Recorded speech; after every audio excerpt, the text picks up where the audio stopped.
and we are back for the episode 5 serious Q&A. Do you think Dany's stupid decree could lead Jorah to a Shy? That would be fun, but I think it's more likely that he'll return to Qarth. Granted, the book and show are different, but George R. R. Martin did say we'll never visit a Shy in the book, except maybe in memory. And a couple years ago, The World of Ice and Fire was released. What's interesting about that book is there's almost no information on Qarth or Slaver's Bay in it. I surmise the reason for that is because the plot of the Dany story will actually involve these cities. It should be noted that Quaithe lives in Qarth, and if either book or show wants to tie her back in, someone needs to return there. And logically speaking, if I were Jorah and someone told me to cure my grayscale, I would seek out the most mystical person I knew, who would be Quaithe in Qarth. Would Brienne and Tormund make a cute couple? While it's quite likely that Tormund would like Brienne because she's strong and would give him strong children, Tormund is not really Brienne's type. Brienne has fallen for Renly and Jaime, two very feminine-looking men. And vulgarity and dick jokes, Tormund's main conversation go-to, aren't really Brienne's thing. Not to mention, wildling culture literally functions on the custom of kidnap and rape. What do you think would happen if Tormund tried to execute the custom on Brienne? Tormund's half-member would become a no-member.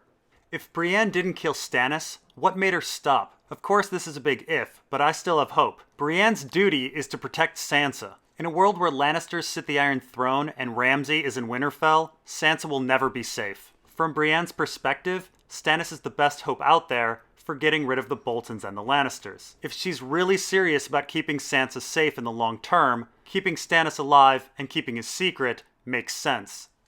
This seems like the end of Euron for quite a while, maybe until next season. Do you think the Greyjoy siblings will head to Essos? Do you think Euron's plan has any logic, and do you think they'll introduce Dragonbinder? So one of the fundamental problems of adapting the book to the show is dealing with the phasing in of new characters. In George R. R. Martin's proposal for a series in the first place, he proposed 3 phases of characters coming in, with others dropping out. And in the book, we have more or less seen this phasing. We started out with Phase 1 characters, Tyrion, Dany, Jon, Arya, Sansa, Bran, Cat, and Ned. Then Phase 2 characters like Davos, Jaime, and Theon became more important as Cat and Ned were phased out. And then Phase 3 characters like Brienne, Cersei, Jon Con, the Ironborn, and the Dornish hit to very much overwhelm the story. The Bran, Arya, Davos, and Sansa stories were noticeably diminished to make room for these new stories. The show has tried to undo much of this phasing. Theon, Cersei, Davos, Jaime, and Brienne were given larger roles earlier, and many of the Phase 3 characters were cut. It's all about trying to give actors screen time, contracts, payments, and a bit of balance to remind viewers that characters still exist. And so here we are with Yara and Theon heading to Slaver's Bay in the Victarion plot to give them something to do. Does it make sense? We shall see, but I'm not sure how Theon would marry Dany when he has no dick. They may be just going there to form an informal alliance, and Euron seems to be taking on his book role of being off-screen. Does his plan have logic? Well, if it does, it's hidden. But let's keep in mind, on its surface, Euron's book plot doesn't have much logic either. This is one of the big reasons that many people assume that Euron has allies hidden in Slaver's Bay, as I do. Or is Daario in disguise, which would be fucking awesome, albeit less likely than simply having allies. Will Dragonbinder make an appearance? Well, I don't actually think Dragonbinder binds dragons. I think it binds slaves. So I don't actually think its absence is that big of a deal. In the book, I think Victarion will nettle a dragon with the aid of his Chekhov's bacon that he picked up on the way to Slaver's Bay. We may see Theon and Yara nettling a dragon in his place. If Arya's target is the actress that plays Cersei in the play, is the show trying to say she can cross that name off her kill list? I think you're very much onto something. It's a remarkable coincidence that the woman that Arya is supposed to kill is portraying a person on her kill list. This kill should be easier for Arya since she can just imagine that she's actually killing Cersei. However, as she does in the book, Arya displays her strong personal sense of justice by questioning the kill. Now keep in mind, the Cersei actress may not be the real target. It may actually be the Sansa actress, who Arya thinks bought the Faceless Man. The Faceless Men may be playing a bit of reverse psychology, or they may just be testing Arya and observing what she chooses to do. Does this episode change any of your other theories? Yeah, absolutely. Whether we like it or not, we have to accept that time-traveling Bran is happening in the book. Many of us, including me, had been ignoring the time travel element because it was a bit too crazy, and frankly, because we all hated the idea. That was a mistake. It's absolutely clear now that Bran can send messages into the past. But the question remains how much he can send. At first I thought maybe Bran could just send back wind whispers like he does with Theon, but fucking up Hodor shows he can do much, much more. And that makes me rethink prophecy. Now, I've been saying for a while that prophecy is likely all bullshit, used to trick people into starting wars and killing each other. And certainly some prophecy is that. Though with a time traveler, we now have to seriously question if some of the prophecies are actually messages from the future. And with all of the characters receiving dreams and losing time, like Sam, Cat, and Jon lose time, I first had limited the culprits to Bloodraven, Quaithe, Marwyn, the Shrouded Lord, and the Green Men. Now we have to question what a time-traveling Bran is causing. So Willis Walder very visibly had a seizure while Bran was warging him, creating Hodor. What do you think this means for Book Sweet Robin and his seizures and the Weirwood Throne? Well, for a while now I've been thinking that someone was trying to seize Sweet Robin's body, and now I'm almost 100% sure someone is. I figured it was the souls of the children of the forest that lived in his Weirwood Throne, but now we have to watch out for a sneaky time-traveling Bran. Though honestly, I still think it's the children of the forest, as he hears singers. Did they seriously just use time travel? Is there any coming back from this stupid decision, or have they irrevocably gone down this path? Correct me if I'm wrong, but werewoods are only supposed to hold memories of the past, right? So shouldn't time travel, or more specifically altering the past, be an absolute impossibility? Well, there is a hint of time travel in A Dance with Dragons. Bran is told that he's only entering memories, but then he wind whispers to his father. Time travel is undeniably going to be part of the future books. And we know this because George R. R. Martin has revealed that the name Hodor came from hold the door coming through time. And the time travel that we see, which is consciousness travel, is similar to the 3 George R. R. Martin time travel stories that exist in the world. Now, how did this time travel happen? Interestingly, despite time travel usually being classified as sci-fi, George R. R. Martin has called it a very unscientific thing. Though I will say his other 3 time travel stories do try to make it a little more scientific. He tries to remove time travel paradoxes by only having consciousness travel through time. So the question is, why is Bran able to time travel through the werewoods? Well, if I had to explain it, I would say that the werewoods are not the thing that's allowing Bran to time travel. I would surmise that they're a crutch presenting memories in front of him. Those memories then help him visualize the past, and then he himself, being such a powerful telepath, is able to send his consciousness back. A character in the story Unsound Variations describes time travel as such. Time is said to be the 4th dimension, but it differs from the other 3 in one conspicuous way. Our consciousness moves along it. From past to present only, alas. Time itself does not flow, no more than, say, width can flow. Our minds flicker from one instant of time to the next. This analogy was my starting point. I reasoned that if consciousness can move in one direction, it can move in the other direction as well. So the idea is, Bran is such a powerful telepath, he can move the direction of his consciousness backward in time. But of course, Bran has actually moved backward before his own birth. So I imagine he first warged the weirwood tree and then moved his consciousness backward in time. Did you see Hold the Door coming? Well, I did assume that a telepath tried to seize Hodor or sent him a vision, and that's what screwed him up. I didn't think it was future Bran. However, there have been fan theories of Bran warging through time for a while. And George R. R. Martin does have 3 other time travel stories about sending consciousness back in time. In a story called Under Siege, not the Steven Seagal movie, the protagonist can seize people in the past, much like Bran kind of does to Hodor. And in Unsound Variations, the antagonist can seize his past self. And I do remember seeing a fan theory years ago about Hodor being screwed up by a time-traveling Bran, so that fan wins a prize. And because of that fan, I wasn't too surprised by the episode. Weirdly, there was a fan back in 2008 who predicted Hold the Door was Hodor as a joke, as well as an elevator operator in 2014 who asked George R. R. Martin about it, though neither one of them connected it to a time-traveling Bran. Can you please explain how Bran going back in time to make Hodor say Hodor when Hodor already spent all of Bran's life saying Hodor makes sense? Well, obviously this doesn't make actual sense since time travel isn't a real thing, but I'll do my best to explain it using George R. R. Martin's logic. Now, Bran going back and Hold the Door appears to be a predestination time loop, and we've seen these in various movies like Bill and Ted's Excellent Adventure and the original Terminator. But, as pointed out in the question, a predestination time loop doesn't really make any sense. It's a paradox as nothing would cause the loop in the first place. Additionally, if time is unchangeable as in a predestination time loop, why would anyone ever attempt to change time? Oh, Bran might try it once or twice, but after it didn't work, one would think he would stop. Additionally, introducing the concept of time travel, an essential H-bomb on the story, just to screw up Hodor, seems a bit weird. Time travel isn't useful unless you can actually change time. Now for the show or for any other story, I could see them ignoring time travel paradoxes. After all, the entertainment industry, and notably the later Terminator movies and Back to the Future movies, are pretty brazen about ignoring time travel paradoxes. And we as viewers have become amazingly tolerant of such errors. We just assume that time travel will naturally not make sense and move on.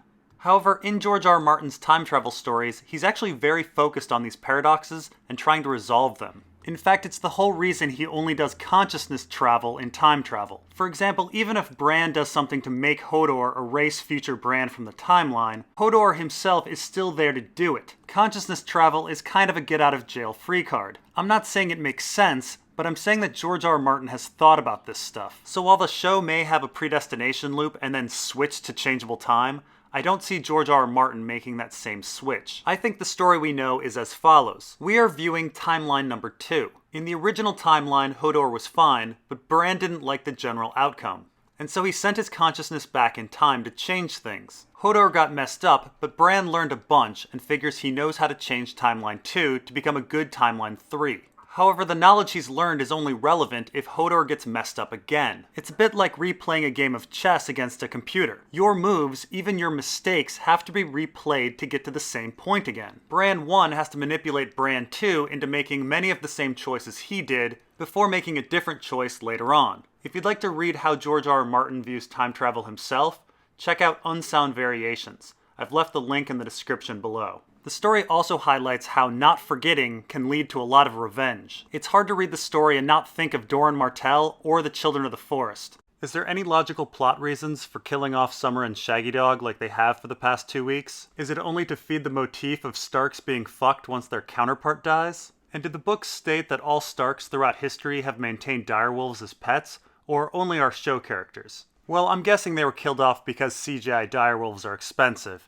After all, Summer looked an awful lot like Ghost before he died. As for plot reasons, I can think of one creepy idea. With Hodor and Summer gone, Bran has one more subject near him, Mira. And in the book, Bran does think about hugging Mira, and Mira suddenly runs from the room. I'm guessing Bran almost accidentally entered Mira, and she got creeped out and fled.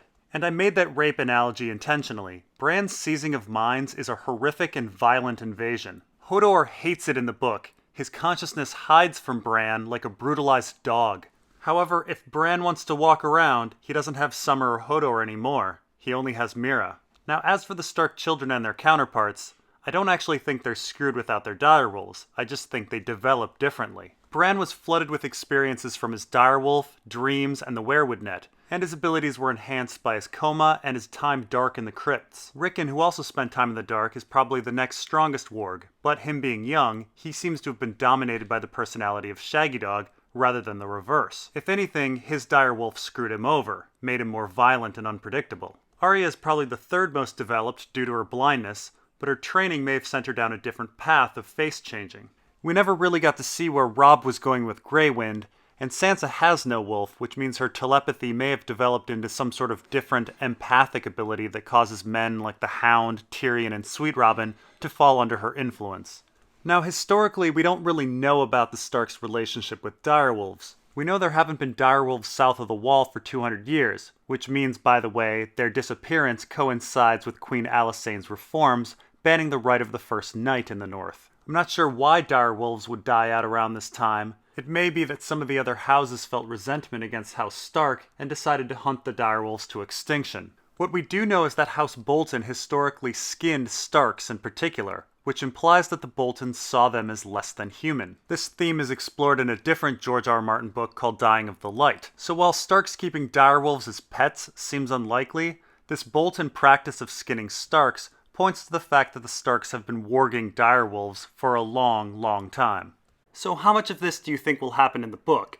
You think the White Walker origin story will be the same? Does this destroy the argument that the others and the Children of the Forest are off-breeds of humans after a nuke?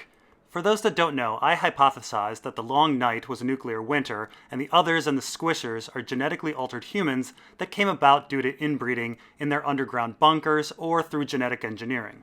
This is more or less the plot to several other George R. R. Martin stories. So for the show, the White Walker reveal was one of those cases in which I was wrong about half of it. The White Walkers, as I guessed, were actually humans with a sympathetic position. However, it came as a surprise to me that the Children of the Forest created them. The children sought out the destruction of humanity, as I guessed, but I didn't foresee them creating a seemingly runaway superweapon. So at least in the show, it doesn't seem that there are literal nuclear weapons. The White Walkers seem to be metaphorical nuclear weapons, creating a metaphorical nuclear winter. I still wonder if the Children of the Forest desire the destruction of mankind. But again, the show and book are different. This show origin story doesn't explain the Squishers or the other altered men around the world that appear in the book. Additionally, the name Others fully implies that humans only perceive them as separate. That is, the difference, like our cultural differences, are largely imagined, like the anthropological and sociological concept of the imagined other. These are George R. R. Martin's words from a story called The Journal of Xavier Desmond. Why must we draw these lines, these fine distinctions, these labels and barriers that set us apart? Ace and Nat and Joker, capitalist and communist, Catholic and Protestant, Arab and Jew, Indian and Ladino, and on, everywhere. And of course, true humanity is to be only found on our side of the line, and we feel free to oppress and rape and kill the other, whoever he might be. The others seem to be ironically named. I'm 99% certain, at least in the book, that the others are no more evil than humanity south of the wall. How did the Children of the Forest lose the war when they had plasma grenades? Well, you're assuming the first men were primitive. I would argue they had very advanced weaponry. But this disparity applies to the book as well. The children have the ability to warg animals and see through their trees. So with the ability to see everything and warg giants, mammoths, krakens, and dragons, who yes, used to live in Westeros, I don't see how a primitive first men could have possibly stood a chance. Logically speaking, the first men must have been initially advanced. Do you think Leaf was the last of her species? Is that it for the Children of the Forest? Well, in the book, the Children of the Forest are largely in stasis, hidden beneath the earth. This is one of the reasons I think they're up to no good. I think they are waiting for the humans and the others to kill each other off, and then they can rule over the Feast for Crows. But even if Leaf were the last of her kind, the children's souls live on in the werewood net and in other animals. So even if all of their bodies are gone, they can just inhabit new bodies. Everybody says Hodor sacrificed himself. Is he a hero or just dumb and doing whatever? I don't think Hodor sacrificed himself. I think Bran sacrificed Hodor. It's a pretty sad story, really. Bran screws up his life and then kills him. We clearly saw him being warged. I see no reason to think that this was Hodor in control. Why would the children have made the others? If the old history is to be believed, the children smashed the arm of Dorne, then partially smashed the neck. After that, the first men made peace with the children, and thus began the Age of Heroes, where the story of the Night's King took place. And this was after the peace with the children and the building of the wall. Well, that's the thing. We can't believe the old histories. The history that Westeros knows came with the Andals, thousands of years later, and it fundamentally doesn't make any sense. It kind of claims that 12,000 years ago, there was a first men-children war, and it supposedly led to a 4,000-year friendship, but the pact was really one-sided, with humans getting almost everything, and the children only getting the deep forest. Then the long night came with the others, and a character named the Last Hero went off to find the children, but couldn't find them. And then 6,000 years ago, the supposed Andal invasion happened where the children were killed off, despite the fact that the Andals never invaded the north. So according to the history, the children were gone before they were even killed off. It all doesn't make any sense. And the show's continuity doesn't add any clarity to it. If the White Walkers hate the children, why haven't they destroyed all of their trees? And if the Children of the Forest fear the White Walkers, why are they living on that side of the wall? Why wouldn't they live in the north, where the Andals never invaded and the people worship them like gods? We really have to admit that we know absolutely nothing about what happened. What about the creation of the White Walkers? We clearly see Leaf putting obsidian into that man's chest. So the others were created by obsidian and can be destroyed only by obsidian? Can you explain it with the sci-fi approach? Sure, obsidian isn't really that special. It's basically just silicon. But you know what else is made of silicon? Computer chips, transistors, everything technological. So while it may look like Leaf is just shoving a big piece of obsidian into this man's chest, she may be shoving in a computer chip, or some other form of advanced technology. Keep in mind, glass candles are made out of obsidian as well. If the glass candles were technological, it would still make sense that they'd be made out of silicon. And it's not hard to imagine that some sort of silicon-steel alloy could create Valyrian steel. And silicon, being a semiconductor, behaves differently at different temperatures. This may be why the others prefer the cold. Now, I'm no scientist, and this is sci-fi, and what I'm saying is likely laughable to a real scientist, but the introduction of a Valyrian steel sword containing a silicon semiconductor might disrupt the other silicon semiconductor and cause the whole thing to fall apart. I have no idea, but I think we shouldn't assume that just because something looks like obsidian, it's only obsidian. And that's all for this Q&A session. I'm sorry if I didn't get to your question. See you in episode 6 in just a few days.